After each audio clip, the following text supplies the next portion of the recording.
What's up guys? Today I'm going to show you how to move like an advanced player in Apex Legends. In Apex, movement is just as important as gunplay. Without it, fights can be pretty challenging depending on your positioning. The goal of this video is to share with you some movement tricks that should definitely help you come out on top, especially if you're a beginner player or intermediate that's looking for that boost to your gameplay. Maybe by the end of this video, you'll be moving like Fade in no time. And if you're looking to generally improve at Apex or listen to discussionary topics, please like and subscribe for more useful Apex content. Not only does it help the channel grow, but it helps more players improve too. Also, coming out with me on Twitch and check out my games. I got one of the best communities in Apex, and I love talking to y'all and answering your questions. Plus, feel free to join my Discord to meet other positive and supportive players in the Apex community. But without further ado, let's get on with the movement guide.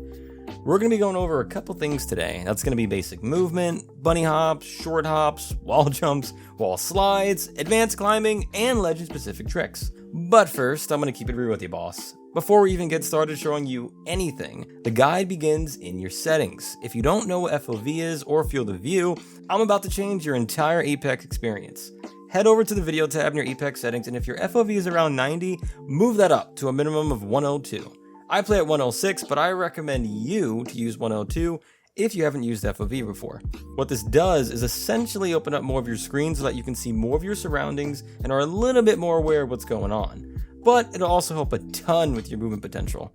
Now that we've got that covered and set, let's talk about basic movement. For your basic movement, you're going to want to be doing a slide jump almost all the time, and remember to holster your weapon. When your weapon is out, you run slow, so you never need it out if you're not in combat. If you're not already doing this, this is why your teammates are always ahead of you and why you're always running behind. To do a slide jump, essentially, you need to first build up your momentum by sprinting. Then after a brief moment, do a quick slide followed by a jump. That's all there is to it.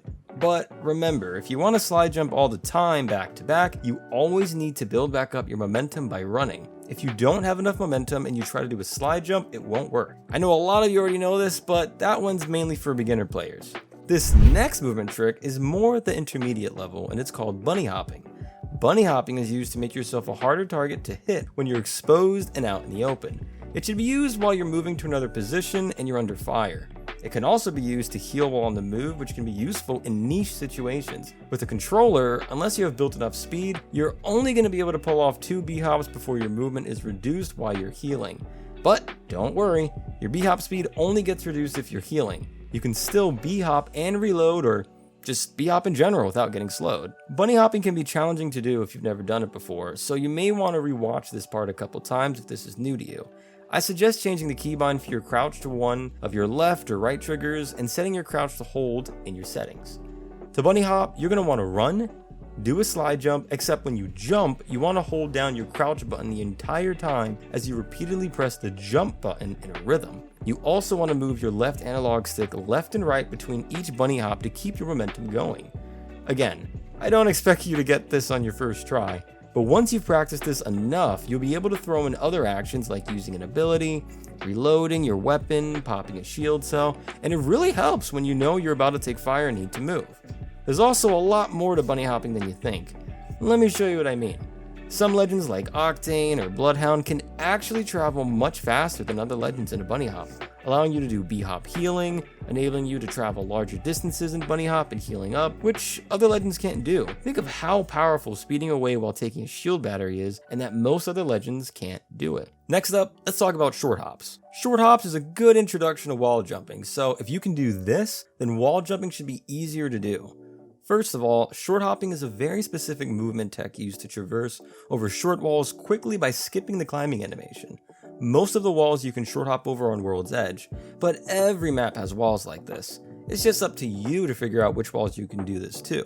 Use this trick to get to team fights faster or to give yourself an extra second to escape from a fight. In order to do it, you're going to want to slide jump into the wall while you're holding your left analog stick forward. As soon as you reach the wall, do a second jump and you should be able to reach the top and pull yourself over, skipping the climbing animation. Practice it a few times. It should look something like what I've been showing on video now.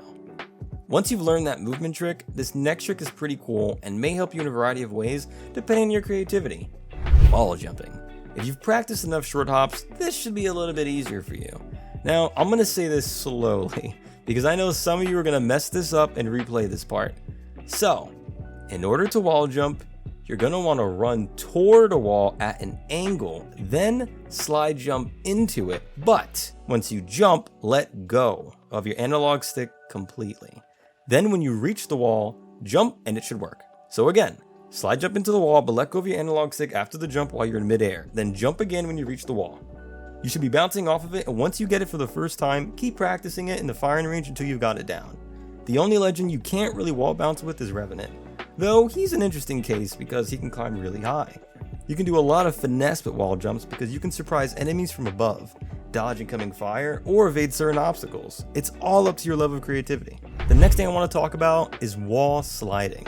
Now, I don't really see too many people talking about this, so I'll throw it in anyway.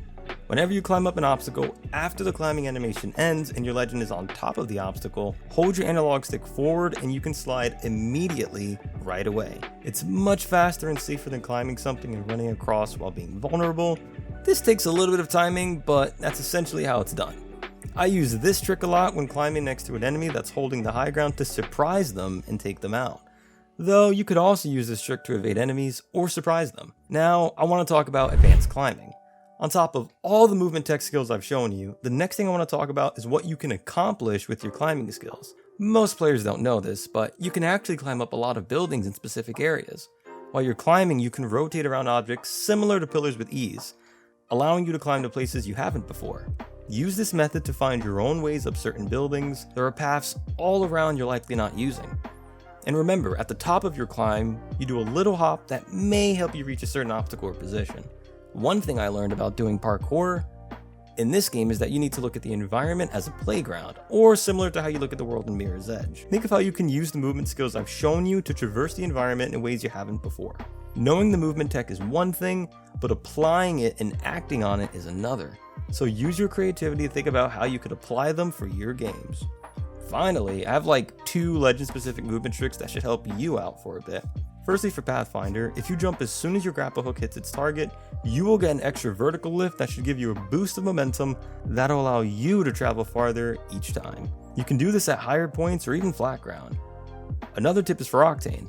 If you want to go vertically straight into the air, don't run into the jump pad in melee.